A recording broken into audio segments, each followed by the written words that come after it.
पंजाब सरकार का भ्रष्टाचार के खिलाफ सख्त आदेश है और आपको बता दें डीएम, एसडीएम, एसएसपी, एसएचओ को यह निर्देश दिया गया है कि वो अपने अपने क्षेत्रों में भ्रष्टाचार यानी कि करप्शन को रोकने के आदेश दिए गए हैं, उसको रोका जाए और इसको लेकर के जो है एक बड़ी पहल, एक सख्त कार्रवाई करने का निर्देश दे दिया गया है।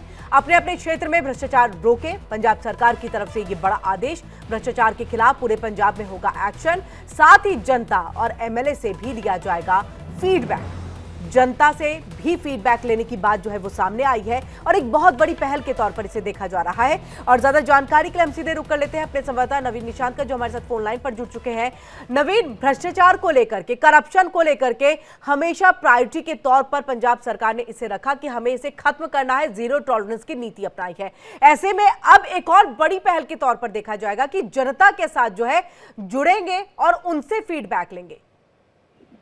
बिल्कुल, देखिए बता दें कि भगवंत मान सरकार ने जब से शपथ लिया था तब से उनकी एक कोशिश है कि पंजाब से भ्रष्टाचार को मिटाया जाए और यही वजह है कि कुछ महीनों पहले पंजाब सरकार ने एक हेल्पलाइन नंबर भी जारी किया था जिसपे लोग अपने भ्रष्टाचार की शिकायत कर सकते थे। लेकिन अब एक और कदम आगे बढ़ाते हुए पंजाब सरकार ने सभी डीएम, एसडीएम, एसएसपी और एसएचओ यानी प्रशासनिक अधिकारी और पुलिस अधिकारियों को ये निर्देश दिया है कि वो अपने अपने इलाके में भ्रष्टाचार को खत्म करें।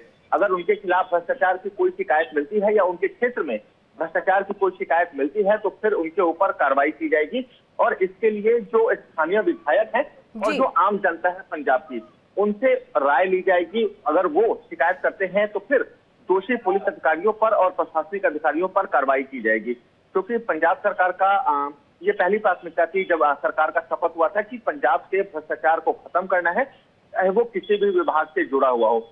इस मामले को लेकर कई पुलिस अधिकारियों पर कार्रवाई हुई है, प्रशासनिक अधिकारियों पर भी कार्रवाई हुई है और इसी दिशा में अब सभी डीएम, एसडीएम, एसएसपी, एसएचओ यानी पुलिस और प्रशासनिक अधिकारियों को ये निर्देश दिए गए हैं कि वो अपने अपने क्षेत्रों में भ्रष्टाचार को खत्म करें। अगर वो भ्रष्टाचार को खत्म नहीं कर पाते हैं तो फिर उनके खिलाफ कार्रवाई की जाएगी। बिल्कुल नवीन, जिस तरह से ये एक बड़ा और सख्त एक्शन जो है वो लिया जा रहा है पंजाब सरकार की तरफ से, जिसकी बात आपने भी देखी की है कि जब से ये सरकार बनी है तब से जीरो टॉलरेंस की नीति है। चाहे अपने ही, क्योंकि वो दिन भी मुझे याद आ रहा है जब अपने ही मंत्री यानी कि आम आदमी पार्टी सरकार की जो मंत्री रहे हैं उन पर जब भ्रष्टाचार का जैसे ही आरोप लगा, उन्हें तत्काल प्रभाव से जो है उन्हें वहां से हटाया, उनके पद से हटाया और उसके बाद नए जो है मंत्री बनाए गए थे। तो ये एक जीरो टॉलरेंस को लेकर के जो बड़ा एक्शन है वो पंजाब सरकार की तरफ से दिखाई भी देता है।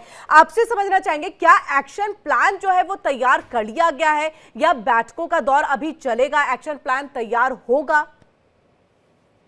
बिल्कुल, देखिए जो एक्शन प्लान है वो लगभग तैयार हो चुका है और उसके बाद ही जो आदेश है वो जारी किया गया है। निश्चित तौर पर पंजाब के मंत्री पर भी कार्रवाई हुई है, विधायकों पर भी कार्रवाई हुई है, विजिलेंस की कार्रवाई उनके खिलाफ हुई थी और निश्चित तौर पर इसका जो एक्शन प्लान है वो लगभग तैयार हो चुका है। उसके बाद जो आदेश है वो जारी किया गया है और जब से पंजाब सरकार का गठन हुआ है तब से ही भ्रष्टाचार के जितने भी मामले पंजाब सरकार के संज्ञान में आए हैं उन सभी मामलों पर जो कार्रवाई है वो हुई है। चाहे वो जमीन से जुड़ा मामला हो या फिर सरकारी अमले से जुड़ा मामला हो जिसमें भ्रष्टाचार है, उसके खिलाफ कार्रवाई लगातार पंजाब सरकार कर रही है। अपने विधायक, अपने मंत्रियों पर भी जो कार्रवाई है वो की गई है। निश्चित तौर पर सभी जो एक एक्शन प्लान है वो तैयार हो चुका है और उसके बाद अधिकारियों को ये कहा गया है कि वो अपने अपने क्षेत्रों में भ्रष्टाचार को खत्म करें और इसकी जो फीडबैक है वो स्थानीय एमएलए और जनता से ली जाएगी। अगर उनके खिलाफ कोई शिकायत मिलती है तो फिर आगे की कार्रवाई की जाएगी। बहुत बहुत शुक्रिया नवीन, तमाम जानकारी हम तक यहाँ पर पहुंचाने के लिए।